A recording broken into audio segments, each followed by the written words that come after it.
nama dhibba sadii fi shantamaa ol eega isaan islaamummaa qabatani warri kaleessa islaamummaan ala waliin jiraataa turan hawaasummaan keenya guutuun amma booda adda gallee jirra.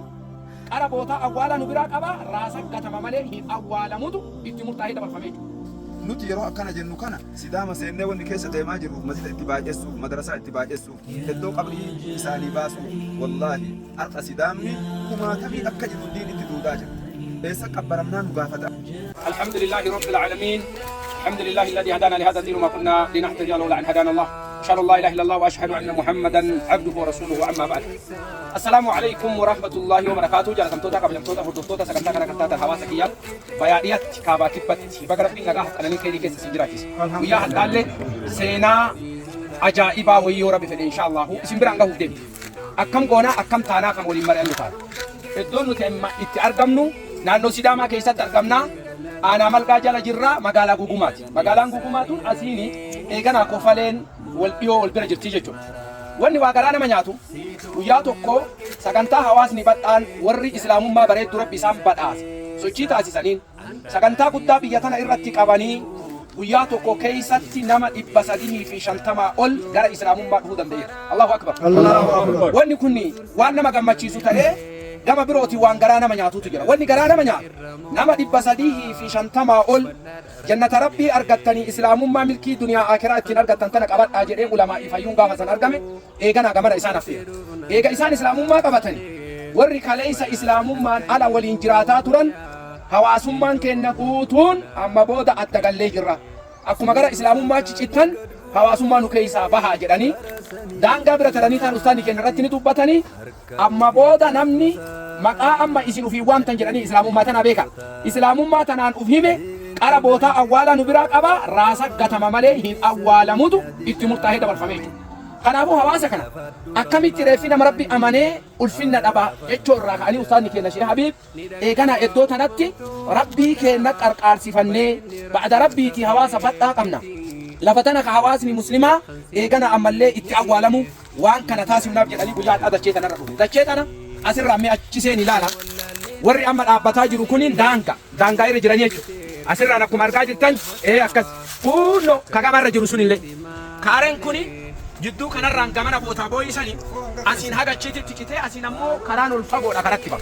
Kanaaf waan kana akkam taanamee wanni waan kana barbaachisullee ustaadni keenya Sheekh Habiib eegana waan kana keessatti illee rabbi kaleessa sababa isaan taasisee islaamummaa tanaaf ummata gara islaamummaa dhufuu keessatti illee hadhallee rabbi abbaa isaan taasisee rabbii kiyya qaba rabbii gaditti hawaasa badhaa qaba jedhanii rakkoo ummata islaamaa qabatanii isinitti dhufanii maaltu ummata muslimaa irraa barbaadam hawaasa keenya irraa maaltu barbaadama yaada jiru inshallah isaan isin haa dabarsanii isaan wajjin turtii gaarii taasisaa isin jedha.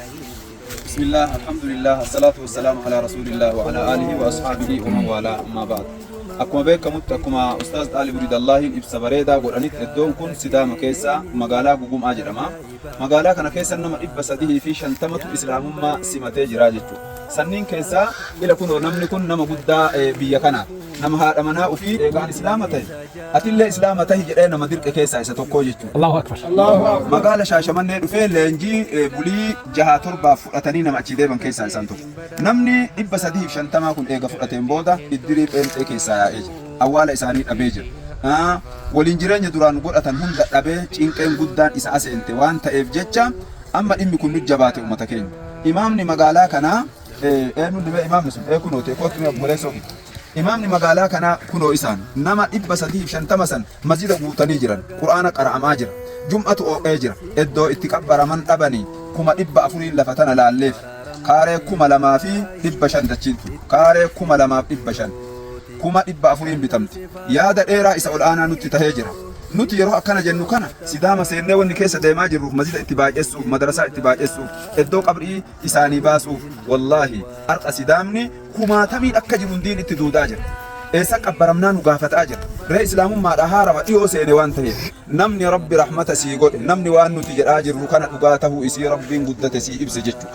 Isaan sheekota keenya Sheek Muhammad Faaruq jedhamanii imaama gandashan keessatti ma'ahadatti jechuudha. Imaama guddaa beekamaa hoogganaa yeroo dheeraaf diin tajaajilaa ture. Isaanis ni beeytan nas ni beeytanii wanni waan kana dubbataa jirruuf diin ijaaruuf yeroo kennine mallaqa keenya ka dhuunfaa kennine deemaa jirra waan beekuu qabdan.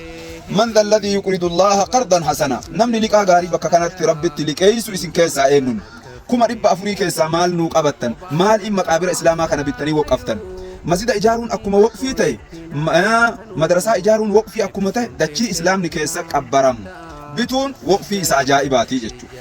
haga dachiin tun dachii islaamaatii yaamamtu rabbi galii sii galcha abbaa ofii kaafira bira qabbaraa jiran haadha ofii fidanii kiristaana keessa kaa'aa jiran yoo nu iddoo tanan bitiniif isaan mi'aa diiniireef itti seenanii hin beekani amma inumaa isaayyuu ofirraa ari'anii eessatti akka qabbaratan rakkisaa waan ta'eef yaa ummata islaamaa nama diiniin garaas nyaatu nuti ammoo iddoo ummanni kun yoo du'e itti qabbaramu rabbi qabrii teessii haa tolchu janaa'iza kee rabbi haa tolchu namni bakka kana tola nutti ooltu akka tola nutti ooltan akka yaadattan isiniin jenna. Bismillahir Rahmanir Rahim. Alhamdulillah wassalatu wassalamu ala rasulillah sallallahu alaihi wa alihi wa sahbihi wa man ba'd. Bulayyan keenya daawwattoota warri sagalee kana dhaggeeffataa jirtan warri viidiyoo kana ilaalaa jirtan dubbiin akka sheekonni shaabiif ibsan kan akka sheekh Abdurrahmaan isinii haasawan kana ansa caalaa wanti addaa akka dabalu jiru. namni martinuu waan rabbi isaadhaaf keessa dalagaa diinal islaam yeroo ammaa kana ummata muslimaa irraa jiga barbaada dagoo barbaada jecha kun arraba isaatiin kun beekuma isaatiin kun qaama isaatiin deemee kun duniyaa isaatiin socho'ee kun gaachana walii ta'ee wal bira dhaabatee akkanatti yoo jiga walii bahan deeniin kun bakka gahaa waan ta'eef waa'een naannoo kanaa waa'een lafa kanaa akka amma sheekonni kennaaf Sheekh Abdurrahmaan ibsan kana amma wanti ummata muslimaa ka hafe irraa barbaadamu warra viidiyoo kana argurra warra sagalee kana caqasurraa lafatana niyyatanii ummata kanaa bituudha jecha lafti tuni namni akkuma wayita jirullee satrii uffataan sattaramee deemu gaafa du'ellee jasanni namaa biyya keessatti awwaalama isii keessa sattaramna ummanni kun shahaadaa qabatan islaamummaa seenan naannoo kanatti hawaasa waliin jiraniin adda citan obboleeyyan isaanii isin ummata muslimaati bakka jirtanitti isintu birmatuu fi qabaa nutu waliin dhaabatuu qabaa namni rabbi sagalee kana isin dhageessisee waa isinitti beeku waqqafadhaa sadaqaa jaariyaa isinii haa taatu lafti kun haa bitamuu fi yaada keessaa haa bayanii gammadanii gammachuun diinii fi haa ho'ifatanii haa geggeeffatanii baarakallahu fiikum rabbi isinitti haa bal'isu rabbi dachaa godhee isinitti haa kennu akkuma rabbiin kenna qur'aana jedhe wata'aawanuu alal birri wattaqwaa walaa ta'aawanuu alal ithmi wal udwaan toltu irratti wal gargaaraa jedha rabbiin waan gaarii irratti wal gargaaraa jedha rabbiin wanti kun waan gaarii irratti wal gargaarru ummanni kun mu'allafatul quluubi warra islaamummaa harawaati warra diinii kana harawaati nutu mukuu irraa baasee ifnee gammachiifnee akka isaan taphatan godhuu qabna rabbi barakaa isinii haa godhu hirmaadhaa lafti kun haa bitamtuu fi waan jedhu fudhannee ergaa kiyya nu hundaa rabbi nu haa milkeessu rabbi nu haa waffaqu ummata kana rabbi tabaataa kennuu fi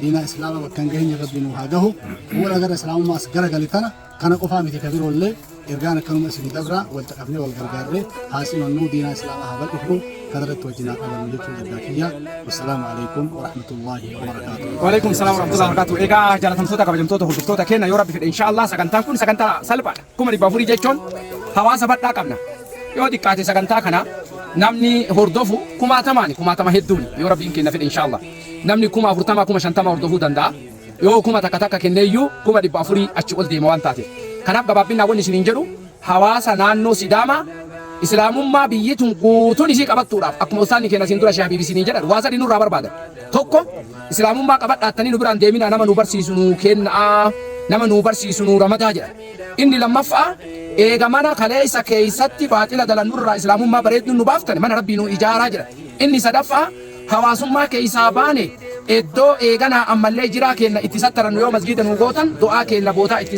eegana ammallee itti awwaalannu lafa awwaalaa nuufi bitaa jiran. Waan tana sadiin yoo taasifamee jedhame ana warri hawaasni naannoo Sidaamaa guutumaan guututti jechuun ni danda'ama inshallah gara islaamummaa dhufuudhaaf qophiirra jiraachuu. Kanaaf yoo rabbi fedheetiin jedhee warri waan kana daawwattan hundi keessan ka ofii qarqaaruu hin dandeenye nama birooti sheerii taasisi sagantaa kana yeroo gabaabaa keessatti akkuma dhadachee tanarra dhaabannee 400 barbaanna jenne tan yoo rabbi fedhe yeroo gabaabaatti deebine ammoo wanni kun bitamee jira warri qooda keessaa qabdan gammada isiniin jechuuf deemna akkaawwantii isaallee kama maqaa ustaada kenna Sheekh Habiibiin jiru isinii kennina lakkoofsallee eegana isinii barraaha lakkoofsa kana irratti eegana ammallee akkaawwantii kana irratti mallaqa yeroo gabaaban nuuf galchitanii inshallah kan gammachiiftan abdii isinirraa qabna rabbii gaditti eega ba'da rabbiitii eegana hawaasa bareedaa qabna yoo rabbi fedhe inshallah waan kana ni dalanna namni kaayoon tu si gammachiiftu namni hawaasni islaamaa hawaasni eegana ammallee dukkana kufrii keessa jiru gara islaamummaa dhufuun si gammachiisu namni rabbi bira waa kaahatu barbaadu namni rabbi duniyaa akiratti illee na haasattaru jettee rabbi irraa kajeellaa qabdu hawaasa keenya kana bira dhaabanna rabbiin duniyaa akiraallee badii tante mucuca tante eegana rabbi sirraa haqee rabbi duniyaa akiratti si haasattaru namni rabbi bira waa kaahatu barbaadde akkaawuntii tana keessatti inshallah yeroo gabaabaatti akka nuuf eegana darbitan isinii jira.